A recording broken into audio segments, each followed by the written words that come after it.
I love aesthetics and I love like good branding and good packaging, but sometimes I even tend to believe ugly packaging more. Yeah. I was going to say, when you have a product, it's easy to convince yourself, you're like, I don't really like that packaging, but I can grow used to it or like it, where you really don't have that same attitude towards performance, right? If you try something and you're like, it's sticky, I don't like it, you're Exactly. not going to say, you know what, I'll just keep using it for a month.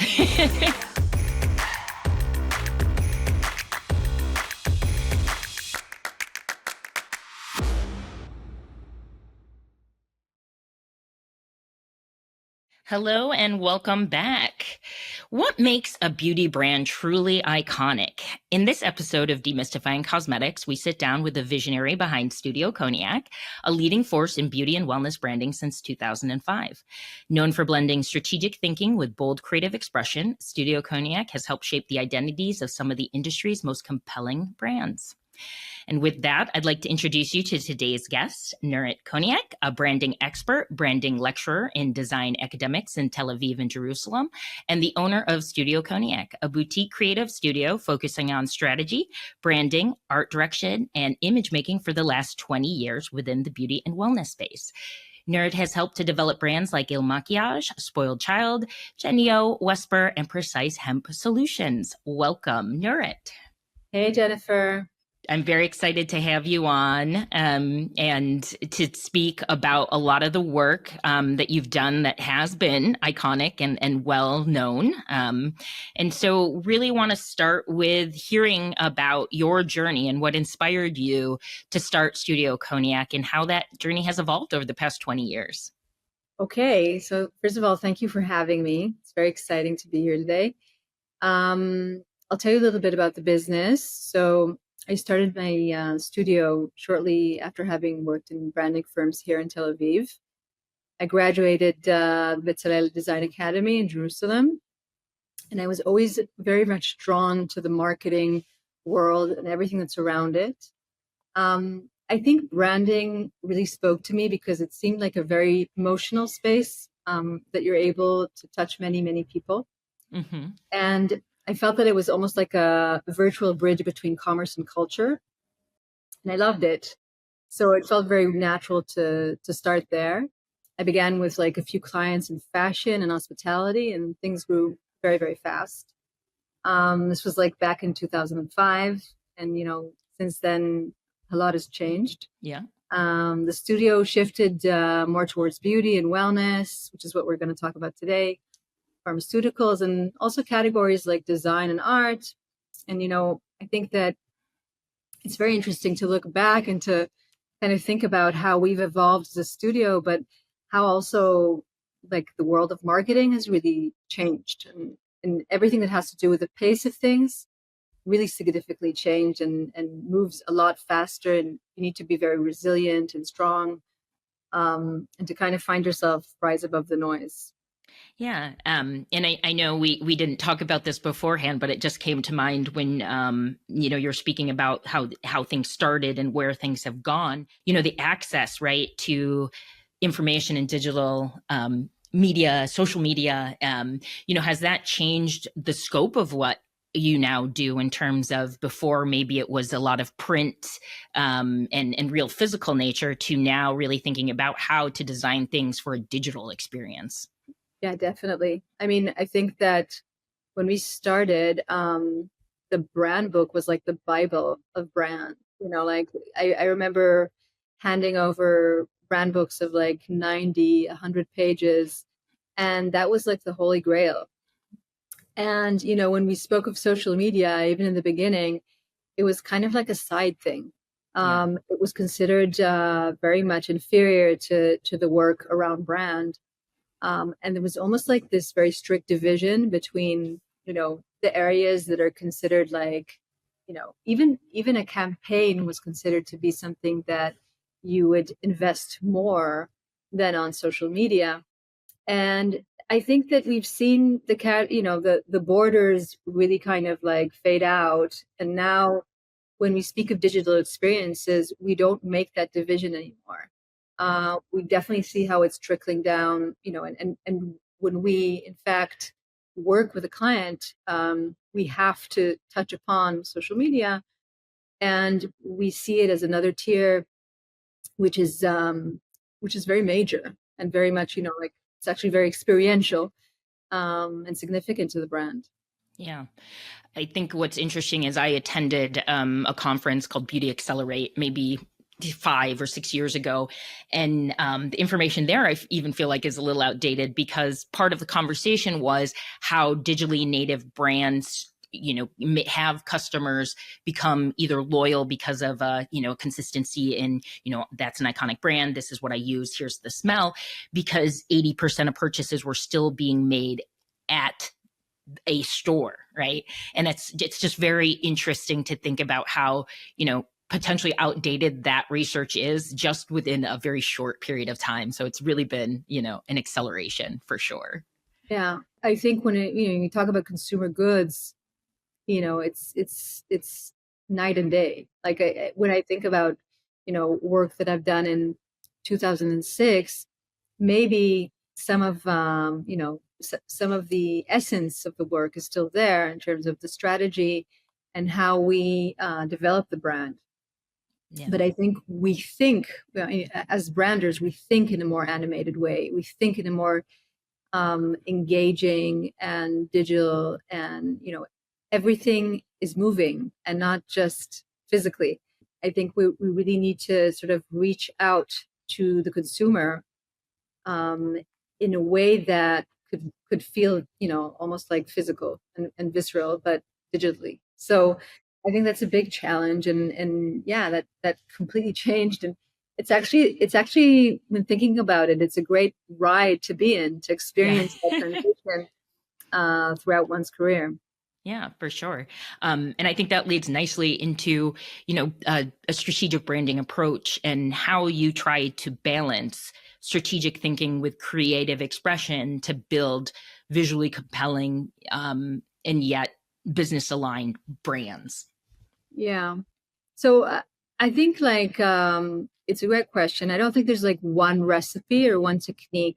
But I always, when I work on strategy, and I work with many different clients, I always say that you need to read the room. And when I say it, I mean not just your client, but the team around them and the category and the market, because it's changing all the time. And we have to work within that context. We have to really kind of be very sensitive to the nuances of that category.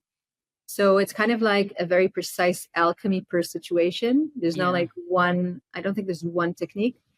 Um, I think there's also like many times a few conflicting agendas that you need to sort of create a bridge between, and really kind of almost like act as the person creating the middle ground, kind of like a mediator in a sense. And another thing is that I think that a good a good branding job is a job that feels very transparent and seamless. So I think that when we're talking about those conflicting agendas, and and the efforts that you put in into kind of like, you know convincing everyone, and working at it and creating it, developing it, it really needs to be, not, those considerations don't need to be there. Yeah. You need to somehow allow those efforts to stay, behind the scenes. Yeah. And yeah, and I think that like I try to always keep it simple. Mm-hmm. Something like another kind of, I think that if you can't like word it in a very short sentence, then it's probably not gonna work so well. I believe in like simple ideas. So it's to also allow the client something that they know they can work with. I think it's like those ideas are the most sustainable over time. Sometimes as designers, we have a tendency to try to pitch or be drawn to ideas that are very, very aesthetic, but they're not Mm-hmm. necessarily going to be very effective in the market. So Yeah. I think that working for many years has really taught me to sort of um, restrain that kind of instinct that we have as designers. but to, yes, really see the target audience, understand the product, understand the, the brief, like come with a certain awareness that doing well might not be inventing the wheel, but it yes will serve the product. It, yes, will create exactly the radius of change desired. Yeah. And people talk a lot about when it comes to branding this storytelling. And I do want to touch briefly upon, what does that storytelling mean? Is that what you mentioned in terms of, okay, this aesthetically looks really cool, but it doesn't necessarily speak to the values of the brands or the customer that you're trying to reach? Is that part of what you would consider storytelling, or can you elaborate a little bit on what storytelling is when it comes to a brand? Well, it's also like a very large topic. Yeah. Storytelling is everything. Like I really feel that I mean it's often used and it might be even overused as a term. But I think it's not so much the story you're telling, but as the tone of voice that you're speaking in. Okay. So I think as consumers, we're all the time being sold to and being targeted and marketed to. And I think that when something sounds like original and human and thought through, it generally just stands out. And I think that we as consumers, especially now, really look for signs that indicate authenticity. Yeah. It's like it's becoming more and more relevant now with AI, where we are looking for those signs. And it's not necessarily, if I'm taking it to beauty per Yeah. se, I don't think that it's a specific label or a specific graphic, like, Yeah. but it's this kind of general synergy that you want between like the scent, the Yeah. texture on the skin, the weight of the object, the satin finish of the container, Yeah. all the things that, the small messages on the back, Yeah. Yeah. like, all the things, all the details need to sort of coexist in a manner which really feels credible and true. So I feel that it's often about tone of voice. You don't need to say so much. Like I personally, as a consumer, look for brands that don't speak too much because I feel, Yeah. I feel it's overdone. Yeah. Um, but yeah, this time, this era of sort of like data overflow and so much things around us, the endless feeds that we're experiencing, I think it really like it requires you to have a very solid tone of voice and to not, fall to those certain words or certain terms which are already, it's funny. I thought about before coming here today how the word meaningful Hmm. has become a little bit hollow, Yeah. the last couple Yeah. of years, and it's very ironic that that meaningful is meaningless Yes. Yeah. because it's overused, or even like a lot of brands are saying that they're promoting diversity, Yeah. which is an amazing, it's a great thing. But when you're all the time reading the same couple of lines, Yeah. it's almost like a PC gesture. Yeah. Or if Um, you're making a product that only works for a certain certain ethnicity, right? yeah, and I think that if you nail the tone of voice and you find your kind of like your unique trail, then you can really go far. But it requires you, I think, to sort of like really personify the brand and really understand, what is it not before what it is, like to kind of, even on way of elimination, understand like, you know, you're not going to make those mistakes. You're not going to, use those cliche terms. You're going to use your own terminology, try to find your own words and your own colors and your representation of diversity. You can still be diverse, but doesn't mean you have to have the same group picture of plus size models in a group. I think that it really it's about how you do it specifically for you. Yeah. And that does touch upon, I think, a lot of, what we were going to talk about in terms of how, maybe some of these trends have shifted the branding and the beauty and wellness and industry, and almost, touching upon, right, that virality of, we're going to say something because it's viral, or we're going to say something because it's it's a hashtag hit. How have you seen shifts in how your customers or clients are looking at branding and taking into account the success, unfortunately, right, of these viral trends? And what might some of the biggest challenges be that you're currently encountering, and how you've really, I guess, tried to address them? So I think, when someone comes and says, "Oh, there's this trend, and we want to follow this trend," and I think that we just try to understand, I guess, like the subtle nuances and how we're able to sort of not go automatically to what they're saying, but to sort of like study first the real kind of like, I guess, like the target audience, and what their soft spot is. Yeah. I think that there's a golden ratio.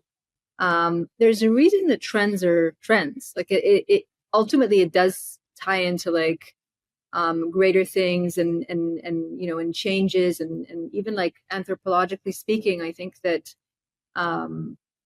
it does happen for a reason, and it's our job to not necessarily follow the trend, but I think act as mediators, Yeah. and really sort of like explain to the client, or even like reflect to them, where are they doing something that is harming them, and where it feels very authentic to the brand, it feels very connected. If a client comes with a shape, like an extreme shape of a container, um, we'll first ask the question, is this reflecting the values that we were talking about? What does it mean, in terms of like the actual holding of the object, the appliance, Yeah. the weight of the object? And I think that if a good dialogue would be to really reflect to them the set of parameters, like let's ask the questions first, and then we're naturally gonna reach a good answer because we're asking the right questions. And something that I've personally encountered, I do a lot of consulting, but I don't have a company name, I don't have any presence, right? And a lot of time it's been a struggle because I'm like, well, I'll just put my name on it, whatever. Yeah. And I think a lot of potentially either startups to individuals have that issue where we don't really know where to start. To understand what are the values that I'm trying to convey, other than what are the services that I'm going to offer, or something similar. Do you have advice to people like me that are really trying to either have some sort of presence? Because, right, I do get often asked like, oh, well, what's your company name? I'm like, just address it to me first name, last name. Is there something that we should be considering or thinking about in terms of developing an identity or identifying values? What advice would you give to someone like me? Well, first of all, I think a really good business plan. Like I meet a lot of entrepreneurs in the first stages, of even like, they might sit in a cafe with a friend and say, "Oh, I have a great idea. Let's do a candle brand." And the next day they call me. So it would be premature, I think, to even discuss, I think, working on a brand before understanding the business model Mm-hmm. and the offer on a very practical level. I think that like Yeah. there's a lot of hot air in branding, Mm-hmm. and one of the things that I find, I don't know about you, but whenever I go into a website of a new product, I always look to see who's behind it, because I believe in people. And if I don't see, like if the about page doesn't show anything, it feels very anonymous. Yeah. And especially now in this day and age, there's a very deep connection, I think, between the kind of responsibility the entrepreneur has, you know, in kind of like producing a product. Yeah. It's not as simple, maybe as it was a couple of years ago, I think that it comes with responsibility. So I often like try to talk to people first about creating a good business plan Yeah.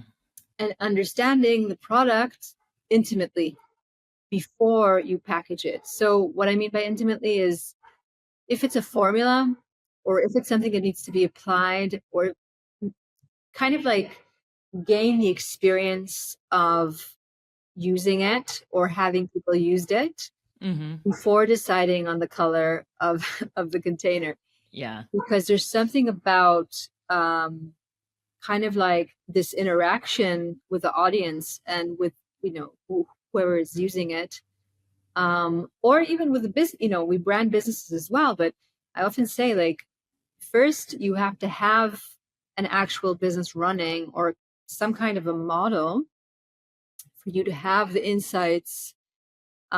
I think that often the mistake is to kind of work too early on the branding and then have some realizations a little bit too late after you've already created like your brand around something. And you know what? It's actually like funny to see also that it doesn't always, like, for instance, virality and, like, like things becoming very successful. I think that sometimes products that you don't necessarily think are going to succeed, even like like businesses can, like they can rise and then they'll have like a side product that they're Yeah. also selling, and suddenly they'll find that that side product is selling better than the main product. So Yeah. I think that it's about knowing your audience, kind of like understanding, also like having this kind of mileage with what you're selling. Yeah.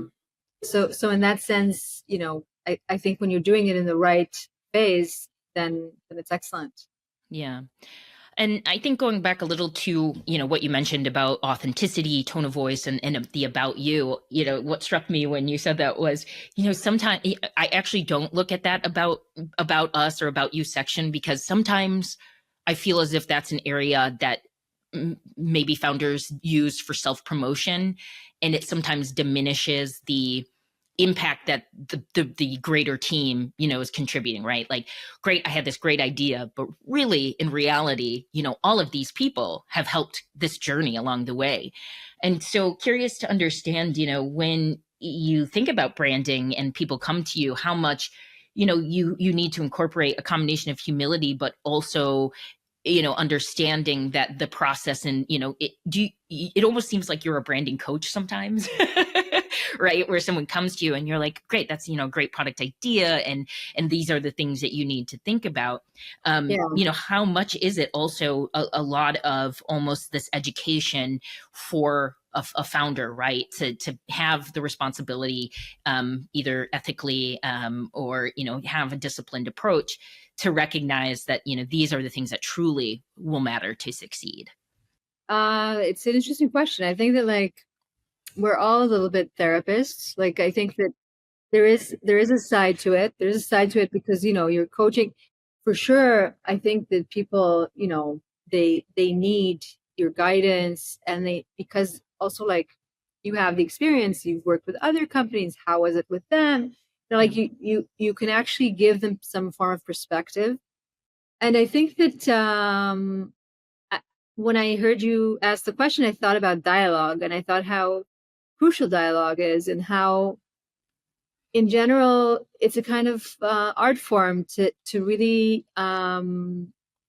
navigate towards projects where the dialogue is is prolific and kind of like creating for you that the I think good dialogue is vital. Yeah. So um there could be a situation where I'm not exactly on the same page, Yeah. or I feel, like I often like try to adapt a kind of a little bit of a sporty, like um almost like I think that's part of what makes it very unique working with branding, that you're not, you know, one day you're proactive and you're doing some, like athleisure brand. Yeah. And the next day you're doing something very premium for the Chinese market, and it's like Yeah. very luxury. And I think it's about adapting to the space and kind of Mm-hmm. like really trying to, as you said, you need to really coach people, but you also need to understand your role. Your role is, ultimately, um, you're part of a process, Yeah. and it has a very vital role. Um, but it's an alchemy of things. It's definitely not the only thing. From where I'm standing, I think products in general are a lot about what I said earlier on.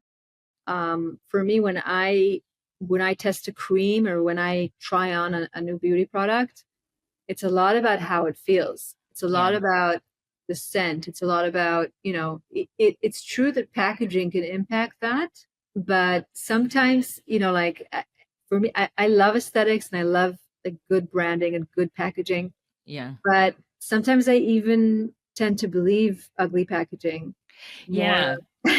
I was gonna say, when you have a product, it's easy to convince yourself. You're like, I don't really like that packaging, but I can grow used to it or like it.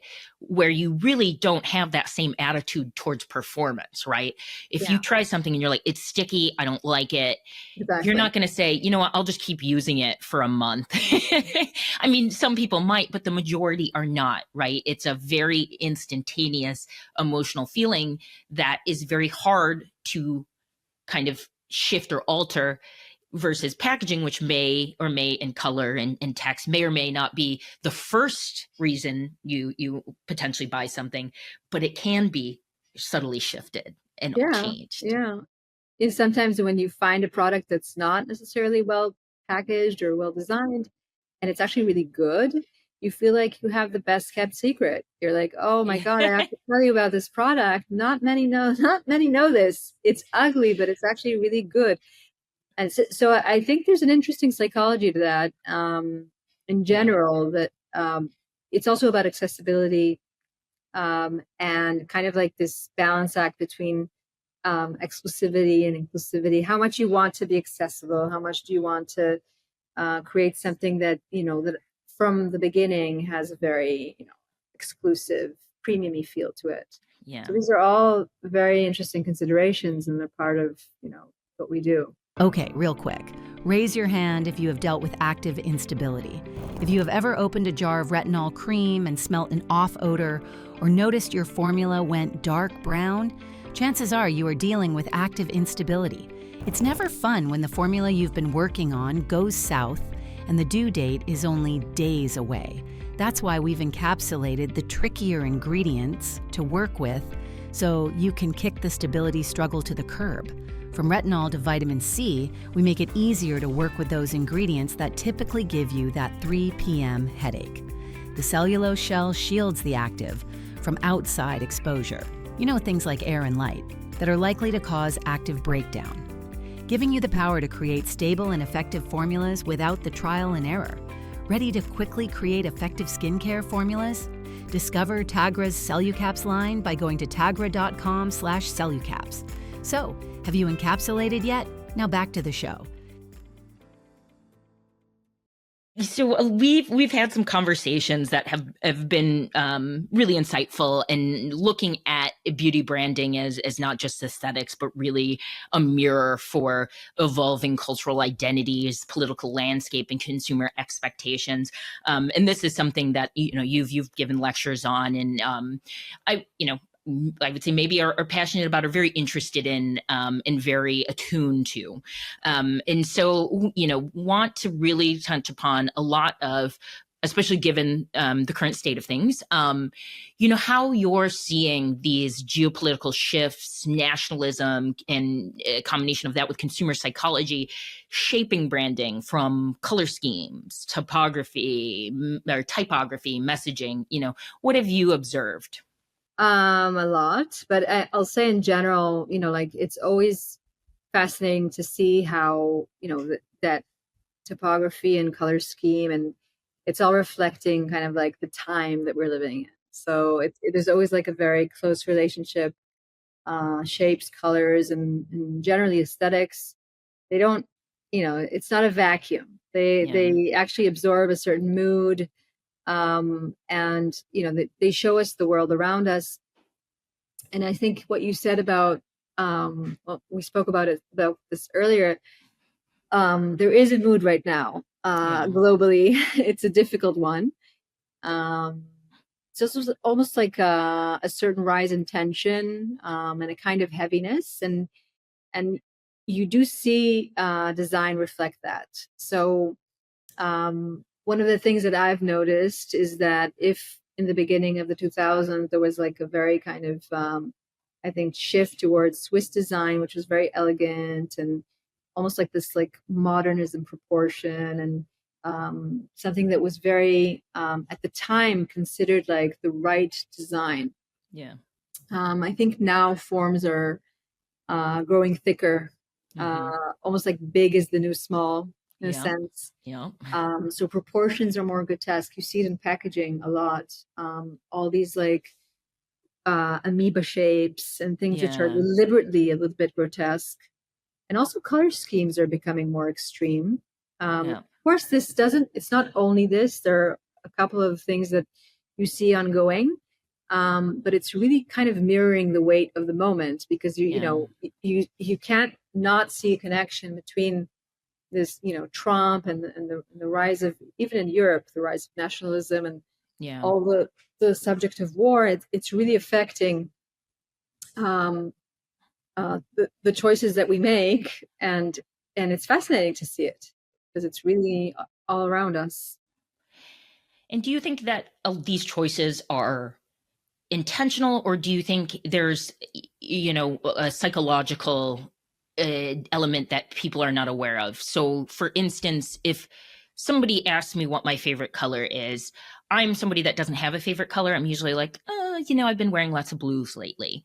And sometimes I feel as if that is dictated by something that I'm not fully aware of.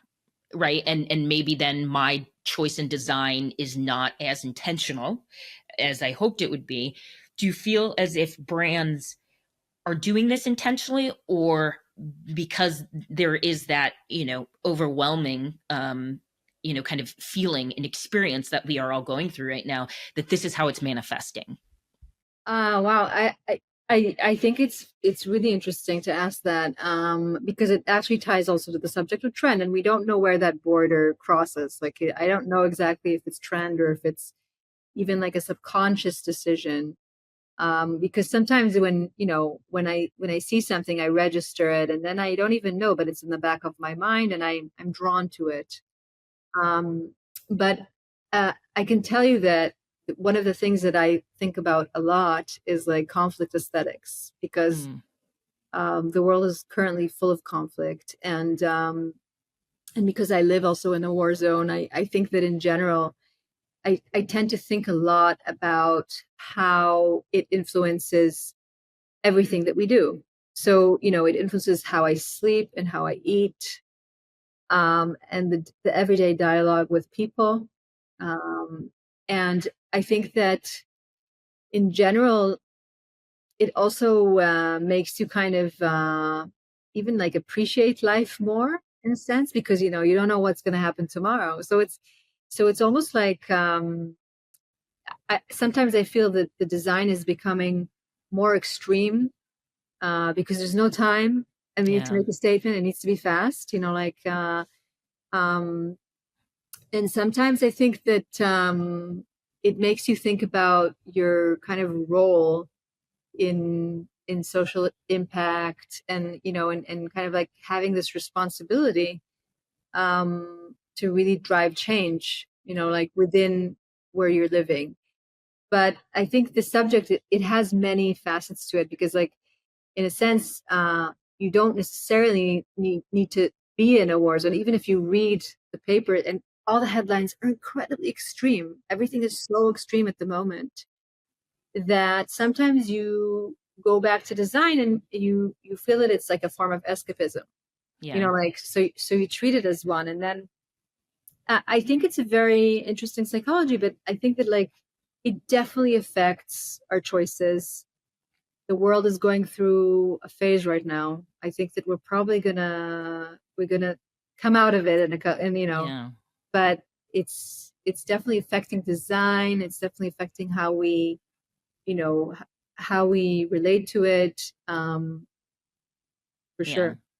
And I guess going into that a little deeper, do you think it also is a tool for either news media or brands, right, to reflect or drive a certain cultural, social, political agenda or narrative, right? I kind of jokingly thought in my head, what would happen if I read the news and it was printed in Comic Sans, right?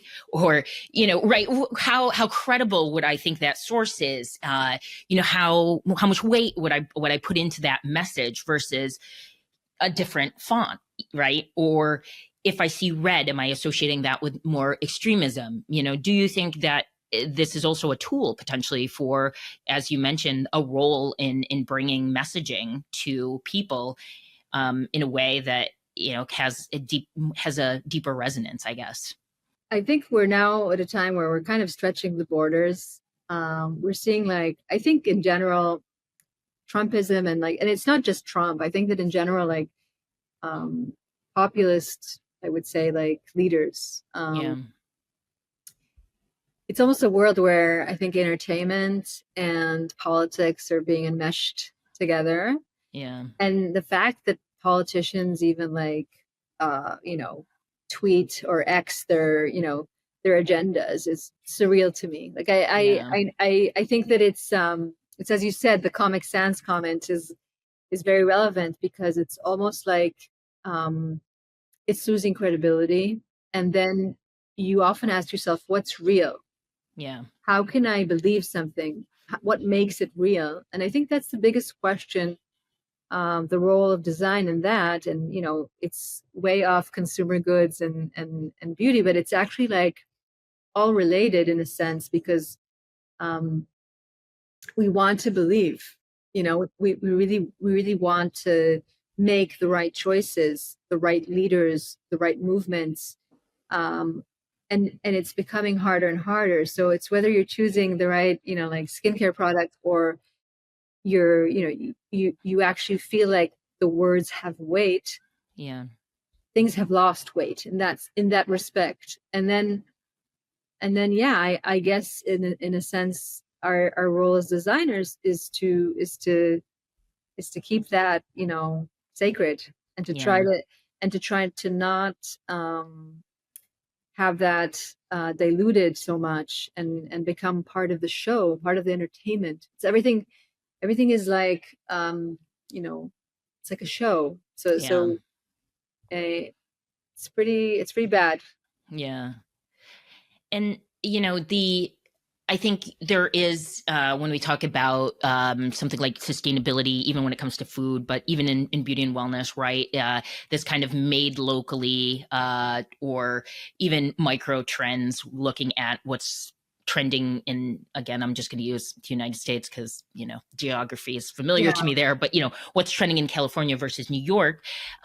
Even thinking about the local heritage. How do you kind of factor that in without creating tension, maybe in global branding, without it being perceived as, right, this nationalism, or this kind of betterism, where we're local, we're doing this local, so that makes it better, right? How do you kind of balance, I guess, the tension between the pride and maybe a local heritage and global branding? I mean, I think that TikTok and Instagram are still, they're still reigning. Like, I think the global village is still there. Hmm. But I can say from my experience that, like, it only takes a few years of bad leadership and bad, government to change everything, Yeah. from 0 to 100. And I think that you have to consider that, on the one hand, um, there might be, like, a certain gesture that you're creating on your TikTok, on your Instagram. Maybe it's something very local, and it picks up and it becomes like a global thing. Yeah. So we're still at that. I think we're in a kind of transition.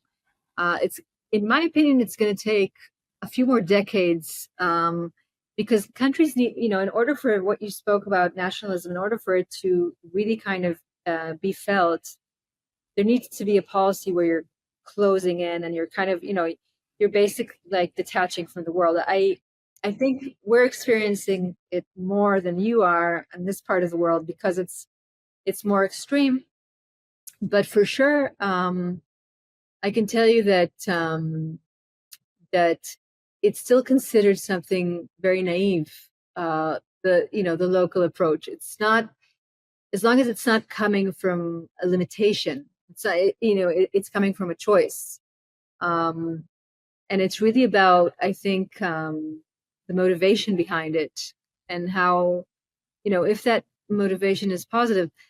Obviously, if ties with states are being cut off, Yeah. you have no choice. Then you start to work more locally, and that's more a form of survival. But I think that there is a rise in nationalism. I'm not sure that it's felt to that extent yet. Yeah. Yeah.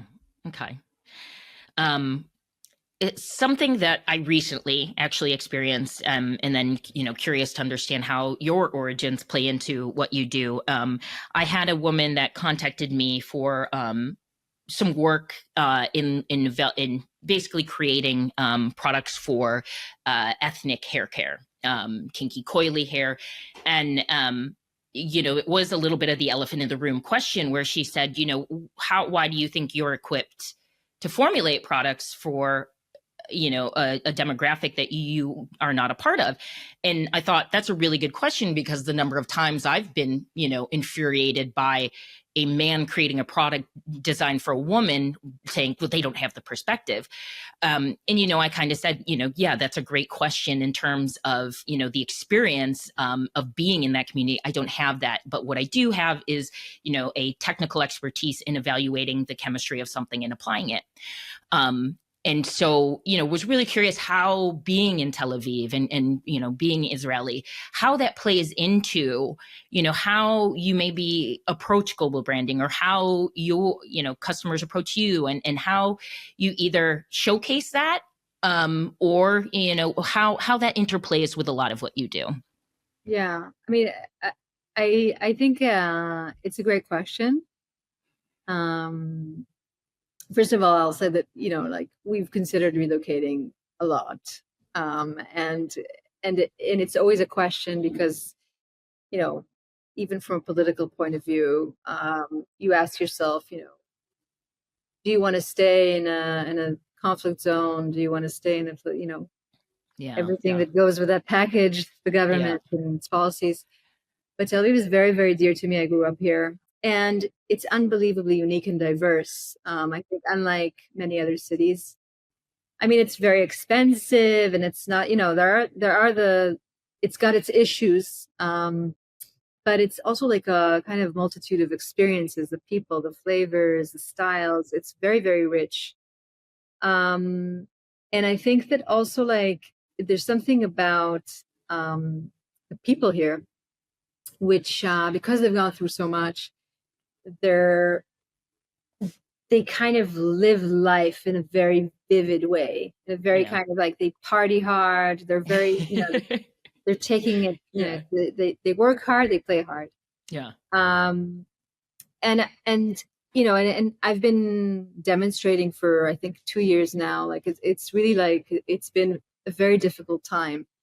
And I think that, like, in general, when you're being placed in the Middle East, it does make you understand the bigger picture. So I always think of it that I've been lucky to work for the Chinese market, and for the American market, for the Canadian market. And my clients teach me a lot about, the way that those markets behave, and I feel sometimes that I have a satellite vision of the world, even though I live here. Yeah. So, when I look at woke culture, for instance, in the US, I really kind of understand it in a worldly context, not Yeah. just, California or New York. And when I have my coffee in Berlin, or, I might like smoke a cigarette next to it, something that you would never do in the US. And it's all these I laugh because I did have that exact experience in yeah. Berlin. So, I think that there's something about being in the Middle East, because we have the knowledge of Eastern cultures. We have Yeah. we have our European friends, and Yeah. of course it's very, American culture is very much here. So I think every consumer has a different set of priorities, Sure. and you're being exposed to all these different mentalities. And and sometimes it's even about the accent. I'll Zoom with you, and then the next day I'll Zoom with someone, and they're sitting in Belgium, and it's a very different experience, and it allows for that versatility, which I find it very nice. Like it's one of the advantages, let's say. For sure. Yeah. And I think, a lot of adapting what you do to potentially outside of how you experience something really is a lot about asking questions, right? And demonstrating curiosity. And so I think that I enjoy the optimism that you have. And I do think also, right, that you can be proud of where you come from and the culture that you experience, despite not agreeing, right, with policies that are very dramatically different than your own value system. It's one of the biggest challenges, I think, of this era, because Yeah. I don't think it's only, our conflict with the Palestinians, or Yeah. I think that in general, we're seeing more and more governments that are really sort of, they're just cruel and very, they're almost like a representation of evil. Yeah. So I think in general, it's a subject that is very hard to grasp. It's very hard to live with, and both my husband and I we're always asking these questions of, you know how can we make sure that, that we live in the right environment. Yeah. And it's a very it's really complex. There's Yeah. a great complexity to that answer. For sure. So, before we wrap up, I do want to circle back to a little bit in talking about AI. And I know that, especially a lot of people are maybe using AI to generate images, but it can also be used to harness some, really great creative opportunities when you combine it with different artistic aspects. But curious to hear kind of your position on when we talk about authenticity and this rise of AI, how do consumers identify, right? Or what is that feeling? When I see something that I don't know if it's real or not, that can be confusing. Or even I didn't want to pay for headshots, right, on LinkedIn. So I used AI to render me into different poses. And at one point, I became very confused at what did and did not look like me. I was like, I think this looks like me. I don't. And, how are you balancing, utilizing such a powerful tool while also, remaining or trying to create authenticity, trying to create realism and, this resonance with consumers and not getting into that, kind of what I did, which felt like the uncanny valley? It's one of the biggest questions, I think, as an image maker. It's mind blowing. Mm-hmm. I spoke about this with a friend the other day, that, my entire career was about sort of like creating imagery, sketching it, then Yeah. staging it, photographing, retouching, and bringing it to that sweet spot where it feels very, very much seamless. Yeah. And now when I work with AI, I don't always work with AI. Obviously, I integrate it into the work, but I'm saying when I actually sit on Midjourney or one of those apps, and I have this, internal dialogue of, is this one good, or is this one good, or what Yeah. my eye is looking for is imperfection, because Yeah. ultimately all of the images, all of the options that it offers me are seamless. Yeah. Yeah. Well, apart from some technicalities that it might have still, Yeah. Yeah. like, 6 fingers and so on. But I'm saying like that it's the opposite movement. So if I was always trying to perfect things, now I'm trying to imperfect them. I'm speaking to the AI, and I'm saying to it, okay, let's make this more human. And so I think it's an interesting, also like test. It's almost like a testing of your eyesight or of your gaze. um, where do you feel comfortable? Where do you feel like when your eye settles on a frame that makes you feel very comfortable?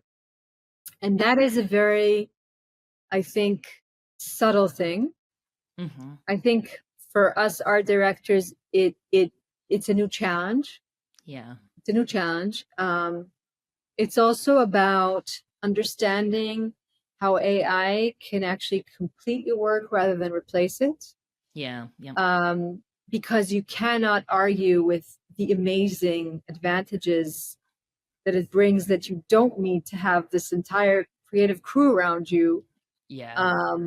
And it's mind-blowing. Like I think that when it comes to video, because we produce a lot of video in the studio, um, it almost like it opens the door to a new world, but it Yeah. also, I guess, in some ways makes you rethink your role and rethink Yeah.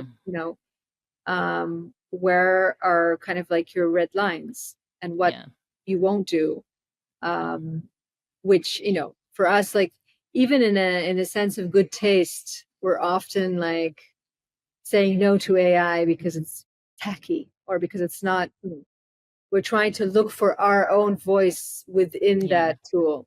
Yeah. I'm sure that, we could probably have an entire other episode on this. So. No, it's really crazy. I think and I think that like I think that if we speak in a year's time, it's not going to be the same. Like the pace in which it's changing is unbelievably fast. Yeah. Yeah. And the way that it's integrated into, I mean, I could even speak here about even just, the way that they integrated AI into Photoshop Yeah. has really changed what we do. And I think that creative work in general, like when I work on a script, the process in which I create a storyboard has changed Yeah. dramatically. Yeah. Um, there's a lot to be said. It's a different episode. It's a whole Yeah, other for one. sure. Yeah.